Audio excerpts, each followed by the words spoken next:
Здраво, вие слушате Радио Канал 103. Ова е 67-то издание на емисијата ТВ 103, односно специализирана радио емисија посветена за актуелни и предсеквалитетни ТВ серии. А денес ќе ви говорам за една документаристичка ТВ серија во која една смела истражувачка новинарка во секоја епизода ќе демонстрира што значи да се биде всушност новинар кој што животот го става на јадица, односно ставајќи го секогаш на опасност додека се обидува да најде контакти за да дојде до шефовите на врвот на подземните црни пазари, кои најчесто се ладнокрвни убици кои шетаат на слобода, кои во своите раце држат мултимилионска криминалистичка империја. Тоа значи дека денес ќе ги следиме стапките на Маријана Ван Зелер, односно додека таа ги открива каналите за шверцување на наркотици, се пробива во хиерархијата на картелите и разговара со измамници кои ви имаат пратено мејл дека се богаташи кои ќе ви дадат пари само ако им ги дадете вашите податоци во незината воодушевувачка ТВ серија Трефикт. А на почетокот на емисијата слушнавме три моќни композиции на бендот Red Swamp. Red Swamp се бенд кој што ни доаѓаат од Будимпешта, од Унгарија, односно станува збор за композиции кои се наоѓаат на нивното ново албумско остварување, трето поред ако не се лажам, Time to Die. Односно слушнавме од овој албум Карантин, Push и Goddamn. За Карантин има, за сите љубители на хорор жанрот, едно забавно видео каде што познатите слешери ги ставаат нивните маски и ги убиваат членовите на бендот еден по еден. Во контекст на музичкиот план на овој бенд, значи слушавте некаква си комбинаторика помеѓу слаџ, помеѓу стонер, помеѓу алтернативен призвук кој што го поседуваат на моменти дури треш метал рифови слушнавме, односно една мешавина која што самите си ја нарекуваат смокер метал. Така што да им веруваме на нивната собствена жанровска себекласификација. Меѓутоа е едно прекрасно албумско остварување кое што е адреналински набиено, сосема соодветно според мене за отпочнување на емисијата. А во продолжение ќе слушнеме традиционално Rage Against the Machine, односно ќе слушнеме Snake Charmers, извинувам, од Evil Empire, односно тоа го правиме со цел од една страна заради тоа што сте безобразни, тешко ви носите маски, немате проблем да си правите лице едни на други, па додека не ви дојде памет и слушаме Rage Against the Machine, и од друга страна се надеваме дека под нивното преслушување на дискографијата уште еднаш ќе дојде крајот на ова кошмарно сценарио кое што ковид пандемијата ни го понуди и се надеж дека ќе излеземе од оваа ноќ на мора. А доколку сакате да знаете како оперираат подземните криминалистички кружоци, тогаш вие сте на вистинската фреквенција која понира од сферата помеѓу појавното и имагинарното, кај што се крие еден притаен меѓусвет нудејќи можности за одгатнување на енигмите на постоењето. Јас сум Златко Ѓелевски, а вие останете вклучени. Започнува програмата на ТВ 103. Вие слушате Радио Канал 103, ова е 67-то издание на емисијата ТВ 103, кое е посветено на Трефикт со Маријана Ван Зелер, односно тоа е американска документаристичка ТВ серија, која што ја продуцира искусната истражувачка новинарка Маријана Ван Зелер за National Geographic. Првата сезона брои 8 епизоди, а втората сезона 10 епизоди. Со оглед на тоа што се емитува на националната телевизија, го практикува методот на прикажување на епизода за епизода, што позначи дека за да се исполни еден саат од програмата, треба епизодата да трае околу 45-50 на минути, за да има време за пресеци од реклами. Значи, рудиментарниот приод и пристап на комплементирање на тој час од време трајање кое мора да се пополни од телевизијата, што позначи дека за првата сезона ќе бидат потребни околу 6 часа за да ја изгледате во целост, а за втората сезона 8 часа за да ја изгледате, односно севкупно 14 часа за двете сезони. Јас ја дознав уште минатата година од страна на еден мој пријател, но дури во јануарскиот одмор успеав да одвојам време за неа и ми падна велицата на земја за која забележав храброста пред се на Маријана и започнав да ја гледам со по 2-3 епизоди во ден, но се поклопи да заврши втората сезона за да можам да ја продолжам непосредно погледањето на првата, така што јас не го почувствував чекањето на епизода за епизода, кое не би имал нерви, признам да го практикувам, па затоа моја препорака е да ги земете и распределите во зависност од слободното време кое што го имате. Може да се избинџаат секако, затоа што се ужасно заразни, верувам дека љубопитството ќе биде стимулирано за да откриете во какви згоди ќе се впушти Маријана во наредната епизода, затоа што секоја епизода се однесува за различно криминогено дејание кое таа го истражува. Не го истражува со збирање на готови извештаи и изјави од медиуми, не е туку пенетрира во криминалното подземје, како што секој смел новинар би требало да продира. Меѓутоа, стојам на моето мислење дека Машко не може да оди таму кај што Маријана оди. Најпрвин ретко кој има искуство во тоа поле. Второ, може Машко да представува закана за картелите во нивните очи, верувам дека не би се двумеле дали да го стрелаат на среде снимање и да им ја земат опремата за снимање и да ја продадат, како што првата епизода ќе и напомене еден од наркодилерите на Маријана, која ја поштедил само затоа што му била симпатична според неговите зборови. Првата сезона започна со емитување 2 декември 2020 година и траеше до 13 јануари 2021, а втората започна на 1 декември минатата година и траеше до 2 февруари оваа година, што значи дека имаат практика од декември да започнат со емитување и да завршат таму некаде кон крајот на јануари, почеток на февруари, во зависност колку епизоди се одобрени од страна на National Geographic, заради тоа што не баш сите идеи кои што на тие пичници ќе ги понуди Маријана се прифатени од страна на National Geographic и не баш сите истражувања може да бидат комплетирани со оглед на тоа што се долгорочни, долгомесечни. National Geographic ретко кога ја спомнувам во TV103, иако зад себе имаат значајни документарни серијали као Life Below Zero, Genius, Wicked Tuna, Brain Games, Shark Fest, потоа новите серии The Hot Zone, Anthrax,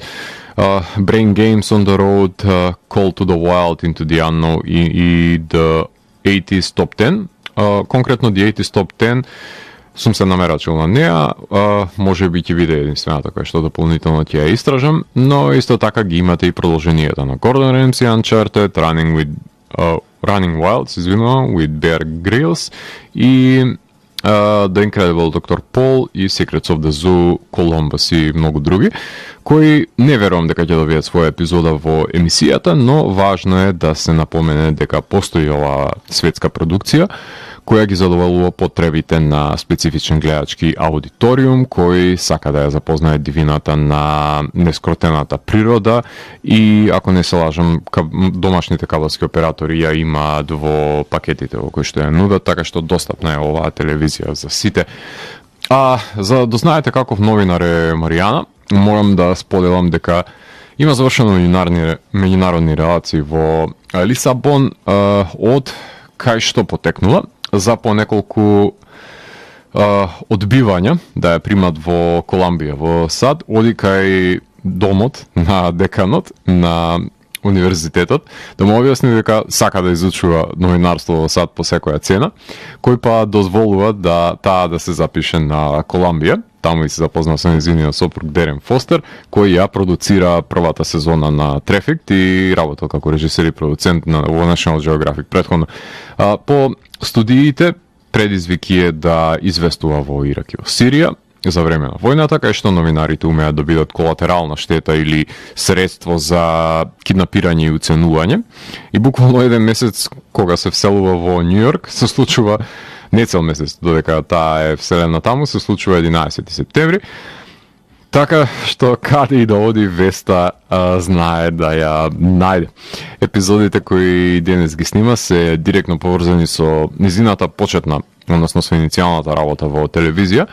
Таа започнува да ја реализира серијата Vanguard од 2008 до 2013 за Current TV, која денес, ако не се лажам, не постои повеќе, затоа што ја купи Ал Джазира, ја ребрендираше. Меѓутоа, кога постоеше, Маријана снимаше епизоди за лов на ракови во Никарагва, илегални мигранти во Централна Америка, нафтата во Нигерија, за токсичната кембо жаба, потоа за производство етанол, на етанол во Бразил, кои се епизоди само од првата сезона. Во наредните сезони ја истражуваше тајната војна на САД со Иран,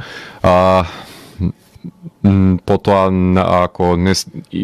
во втората сезона се наоѓа конкретно наградената епизода со Пибоди, односно тоа е The Oxycontin Express за пазарот и користење на оксиконтон во Флорида, и потоа снимаше за милитантната организација во Шри-Ланка, антигеј законот во Уганда, силување во резервати во САД, шверц на фудбалери, за потоа да ја следи продажбата на оксиконтон и хероин во Бостон, илегални мигранти во САД, претворање на Рио во криминоген, од криминоген центар на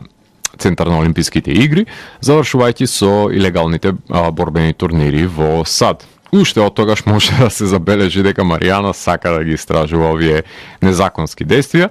и да оди во потрага по криминогените канали на наркотиците.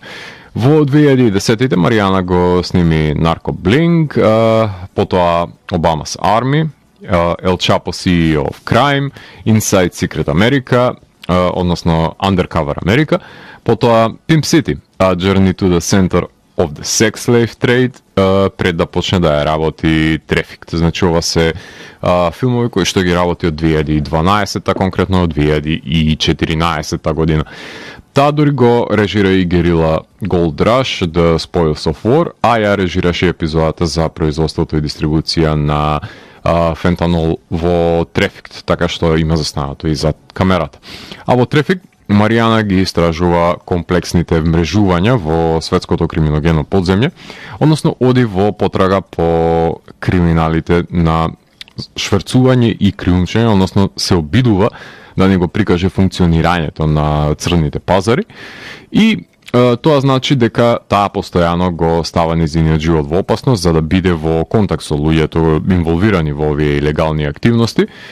кои пак се доволно смели да се појават пред камера и да говорат за нивните нелегални потфати, затоа што утре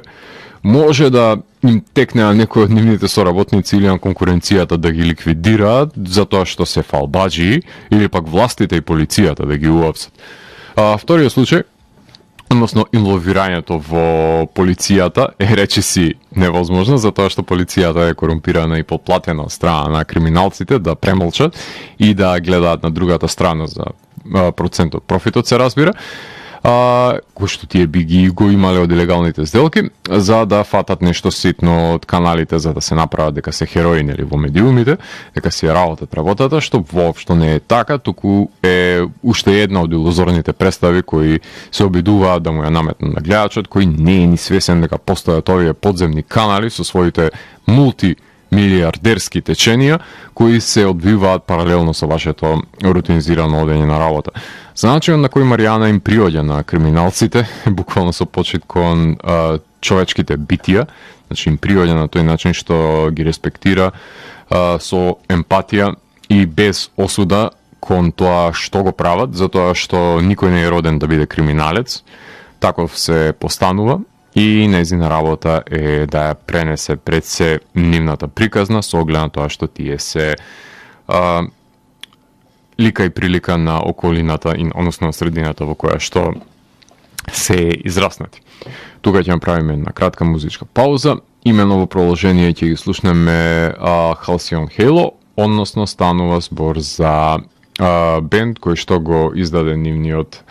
албум Burn Together, бенд кој што ни доаѓа од Такома, од Вашингтон, односно станува збор за една комбинаторика помеѓу хард рок и тоа интензивиран, потоа гранж призвук, хеви метал, стонер влијанија, така што едно моќно и неподклекливо албумско остварување, од кое што ќе слушнеме Define Me, Devotion, Burn Together и What Breaks Now. така што во продолжение ги слушаме одличните Halcyon Halo. Потоа се враќам во етер да ви говорам за првата и втората сезона на Trafficked со Маријана Ван Зелер. Уживајте. Вие слушате Радио Канал 103, ова е 67-то издание на емисијата ТВ 103, која што е посветена на Trafficked, односно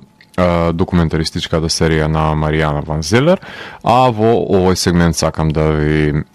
говорам за првата сезона на оваа серија и, како што напоменав, таа брои 8 епизоди кои што гласат Scams, Fentanyl,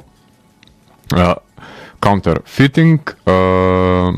Steroids, Pimps, Cocaine, Tigers, Guns. Сосема кратки, концизни, лаконски наслови кои посочуваат кој сегмент од криминогеното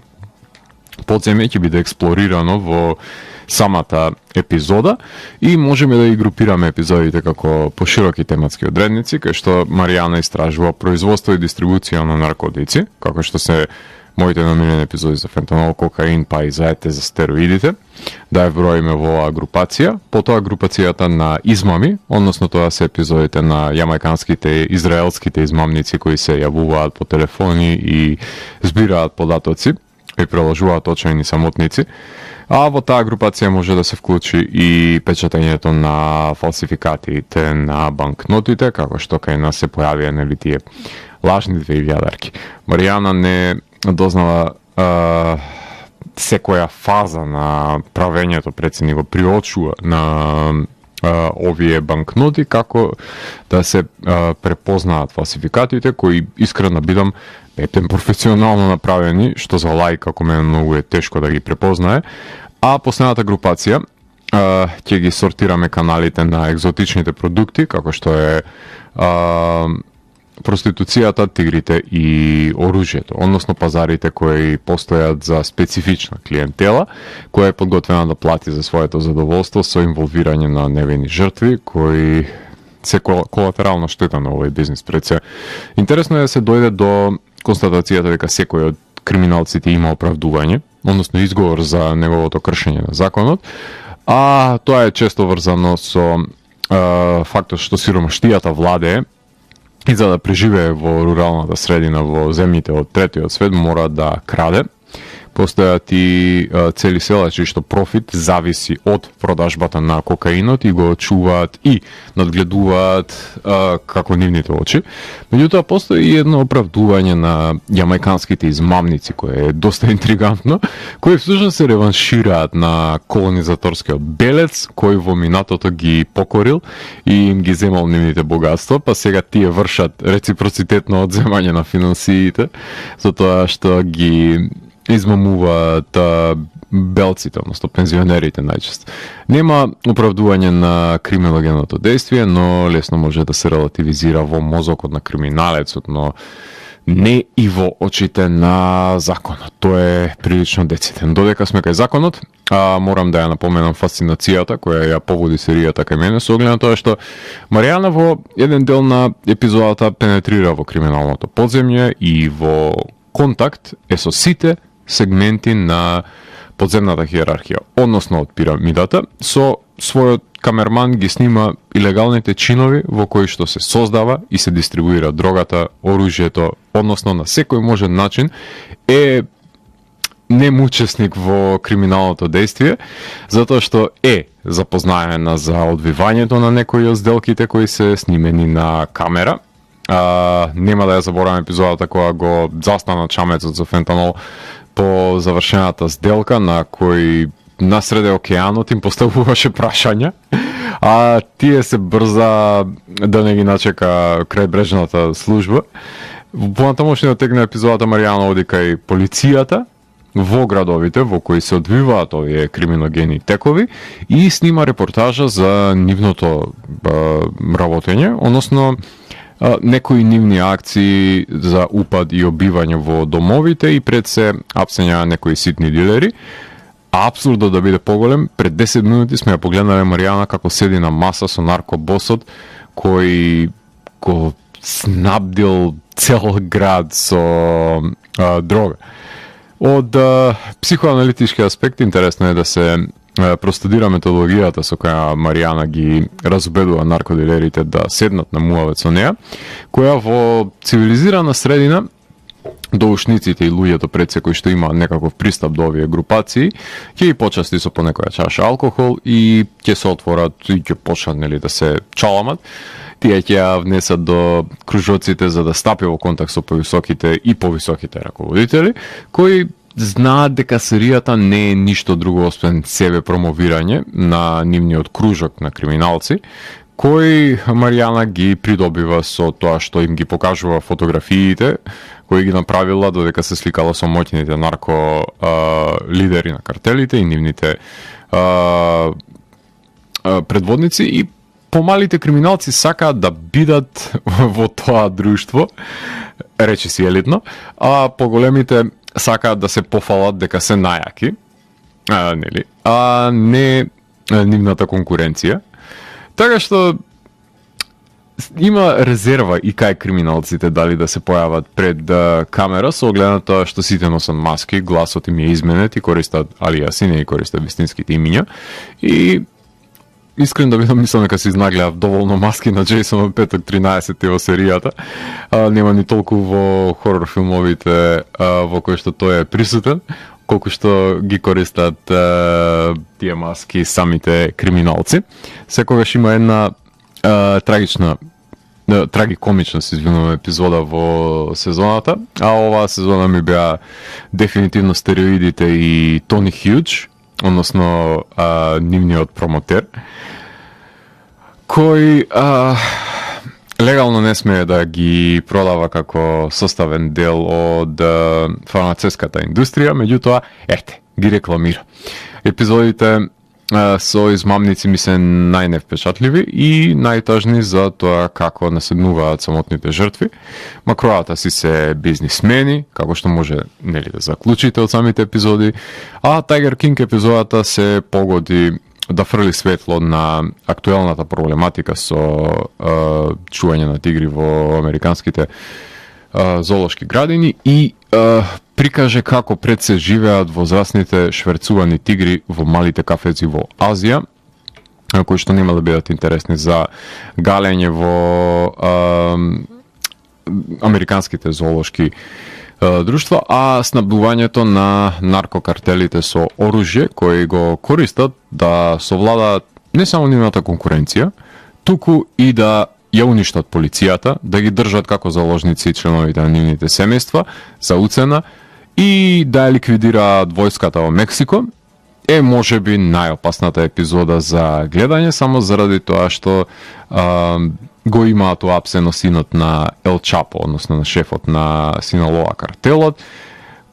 чии што поданици едноставно решиле дека полицијата и војската треба да бидат сотрени, се додека тие не го пуштат на слобода и lo and behold, што викаат американците, тоа и се случило. Овој наркокартел го земал оружјето во раце и ја ликвидирал и војската и полицијата. Така што со такви луѓе Маријана седи и разговара, кои што може да сипнат буквално држава ако едноставно тој ден им се пука. Само ја чекам да дојде епизодата кога Маријана ќе ги премине за цртаните граници со криминалците, која ќе одлучат дека португалката ќе биде само уште еден трофеј со кој ќе може да се фалат на конкуренцијата дека го елиминирале. Па ние можеби тогаш ќе ја добиеме незината последна епизода, односно снимката на која би била ликвидирана, да не звучам дефетистички, но ова сценарио ми изгледа убедливо, дека би се одвивало во реалноста, кај што можеби ќе добиеме и оскаровски биографски игран филм за неа, во кој Джесика Частейн или пак Дженифер Лоренс или не боже Кейт Бланшет ќе глумат. Да се надеваме дека нема да дојде до тоа, затоа што сака Маријана да разоткрива многу криминогени дејанија и да ни го прикаже светот кој што не сме ни свесни дека постои, а впрочем си има своје течение непосредно под привидот на реалноста, само што голем дел од нас не сакаме да си признаеме на себе си дека тој обстојува.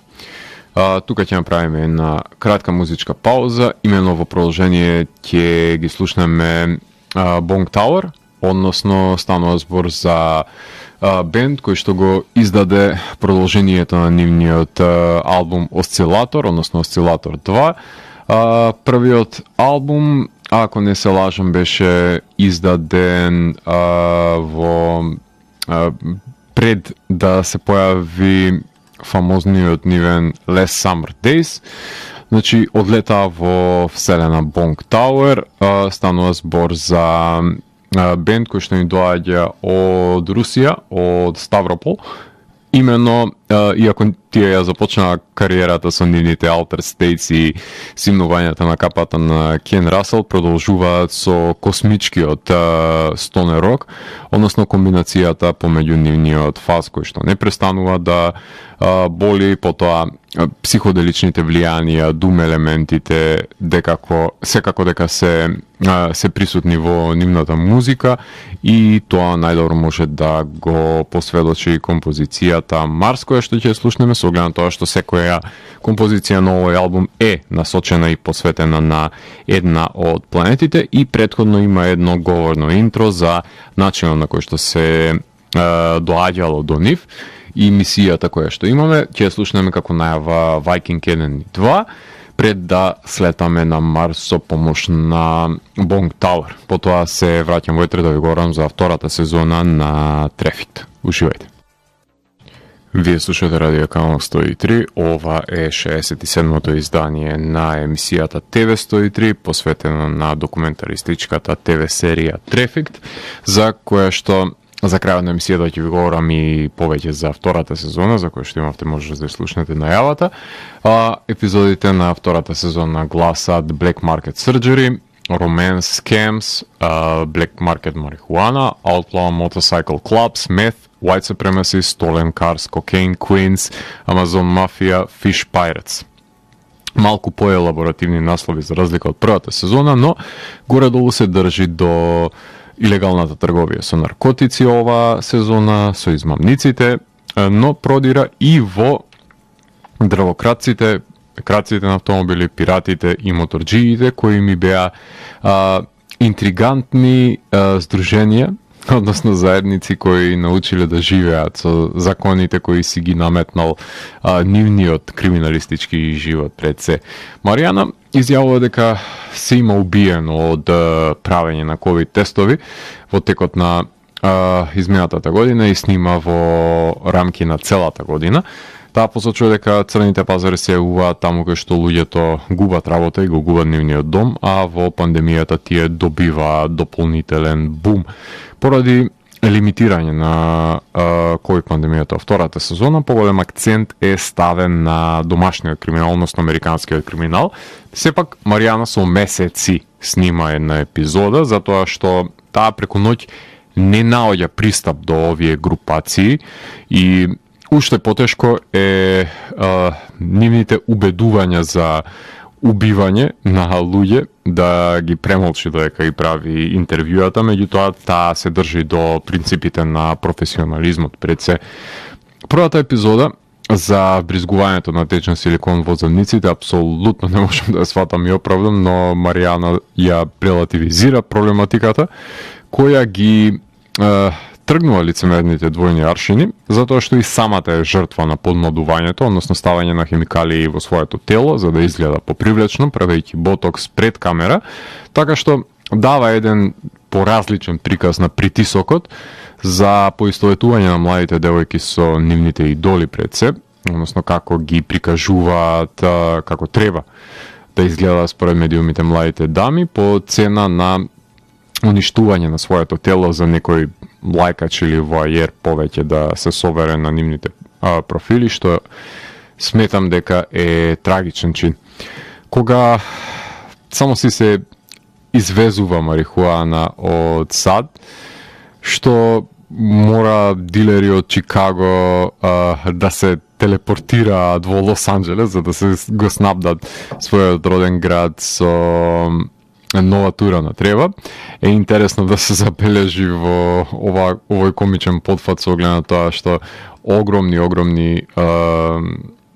килограми, односно огромни тони на марихуана се извезува од Латинска Америка во САД. Сепак наомилена епизода ми е моторџиската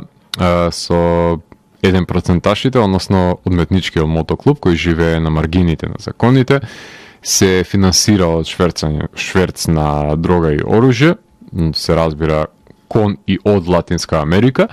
И највпечатливо беше интервјуто во кој еден од нивните старешини одговараше на претходно договорени прашање, на кој Маријана мора да ги прифати калкулираните и неинформативни одговори, во кои се оправдува на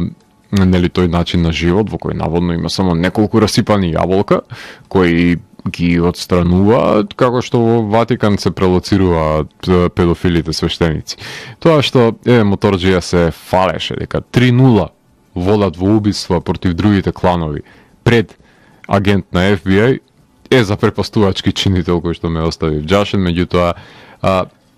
во некоја си тесна корелација се FBI и моторџиите очигледно, и FBI има надзор на тоа што се случува таму, меѓутоа не реагираат очигледно. Се додека ситуацијата не излезе вон контрол. Можеби ако веќе 3-0 не. Можеби најсмешно ми беше епизодата за нацистите, тие се најпародични, посебно клубовите кои имаат мексикански поглавар, што се коси со нивните убедувања за владење на светот на риевската раса, ама и тука осамените луѓе сакаат да бидат составен дел од некоја поголема заедница на истомисленици, на кои Mein Kampf им е Библија, давајќи и коментар на конзервативците кои го нападна Капитол. Не само што снима епизоди за луѓето што ставаат дрога во телата и земаат оружје во раката, оваа групација засадува опасни идеи во главата на нивните поданици. Сепак остава простор за дискусија која што можеби не се вклопува во тој криминоген подвиг, како што е самата ова групација на истомисленици, меѓутоа во моментот кога се врши чинот на нападот на Капитол, тогаш веќе имаме криминално дело и надвор од превирањата на неонацистите, односно надвор од превирањата на овие групации и се прекршува законот и последиците се разбира дека треба да иснесат. Пиратите и дрвосечачите ми се невпечатливи епизоди, затоа што во помала мера ги имаме и кај нас, уништувајќи екосвет и шуми, и флора и фауна, но малтене феминистичка епизода е Кокаинските кралици, кај што Маријана дава уникатен поглед на инволвирањето на жените во наркокружоците, односно за картелите кои што се предводени од 20 годишни жени, кои живеат доста брз живот и согоруваат уште побрзо. Фрла е на поинаква перспектива на чекорењето по криминогените патишта на младите девојки со пушките во раце, кои што се обкружени од момци кои мора да ги слушаат. И доста шаренолика е пред сезоната, кај што се допира до маргинални криминогени кружоци, кои ретко кога би можеле да ги погледнеме на друго место, барем не со толку слобода со која и се дозволува пристап на Маријана, која нема проблем да се сретне со криминалци во центар на град, во метеж, јавно, но не и е се едно кога мора да го остави незиниот мобилен телефон во нивните раце и да се качи во нивен автомобил за да биде пренесена во шума, кај што и нема баш дозвола да снима, затоа што постои шанса таа снимка на недозволената активност да биде последната која ќе ја направи во незиниот живот. Само за споредба, заработката на црниот пазар со наркотици во светски рамки се прогнозира дека е околу 500 милиарди долари. Додека ја работела, односно додека снимала на трета сезона, на еден од камерманите, му се заканувале членови од бандите кои што снимале и имале состанок и одлучиле заедно дека нареден ден нема да, иако требало да продолжат со снимање на оваа банда, одлучиле дека нема да снимаат со нив за непотребно да не се изложуваат на овие притисоци, заради тоа што може да ескалира работата таму каде што не треба. Едноставно почувствувале дека не се сите членови од екипата поканети, очигледно дека камерманот им паднал во око и сакале да се пресметаат со него и едноставно анимозитет се создава, што повторно ме посочува на фактот дека кога машко влегува во овие криминогени групации, да не звучам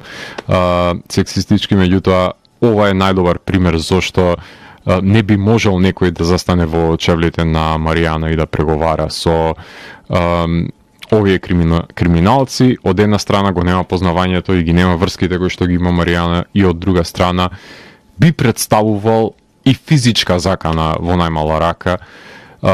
кон самите криминалци,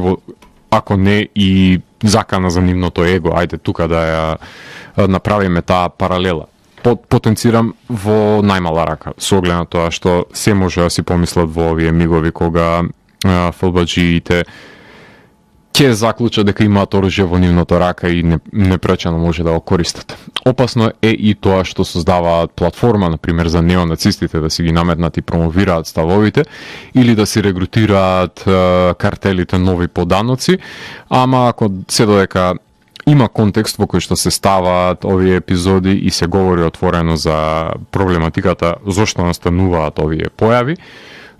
гледам соодветно оправдано за постоењето на тие сезони. Одобрена е трета сезона од страна на National Geographic, која со нетрпение чекам, така што баш ме интересира дали има доволно познанства и идеи каде да се истражува од страна на Маријана, или ќе почне можеби да се повторува. Можеби ќе ги покрие пак легалните дроги, или па ќе оди по крек и хероин, не знам, можеби синтетики, како екстези или LSD, не знам. Или ќе забега по печурки или ајоваска. Можеби ќе продре до некоја забранета порноиндустрија, не знам какви кругови на подземјата се уште постојат. Тргови со стока, со луѓе, се си има по светот, но ако воопшто се екзистентни пред се овие поземја, имам доверба дека Маријана ќе ги разоткрие, па макар и да е последното нешто што ќе го направи во животот. Ако повеќе ве интересира оваа серија, секако да постои тука и подкастот на Маријана, кај што ќе слушнете дополнителни интервјуа со криминалците и жртвите кои што настануваат во овие криминогени текови. Тука ќе завршиме ова емисија со Гои, односно со The Gods of Aisando. Станува збор за швајцарски стонер метал бенд кој што се оформени од 2016 година и имаат до сега за жал само едно студиско издание, ако не се лажам, тоа беше Session 1, се појави новиот нивен албум во текот на овој месец, односно View from the Inside Inward е неговиот наслов, од кој што ќе имаме можност да изслушнеме God's Original Sin и View from the Inside. Така што имаат влијание и од гранж провениенција, имаат влијание и од алтернативниот призвук од 90-тите, така што е еден уникатен бенд кој што ни доаѓа од Швајцарија, кој ќе може да уживате за крајот на ова издание. Вие го слушавте 67-то издание на емисијата TV103 со Златко Ѓелевски, кај што детално ги анализирав квалитетите и недостатоците на Трефикт со Маријана Ван Зелер. TV103 уникатен сигнал кој се појавува секој четврток на оваа фреквенција и во рок од 2 часа ви нуди длабински поглед во значењето на актуелните ТВ серии. До наредното издание, гледајте ТВ серии и останете вклучени. Чао, чао.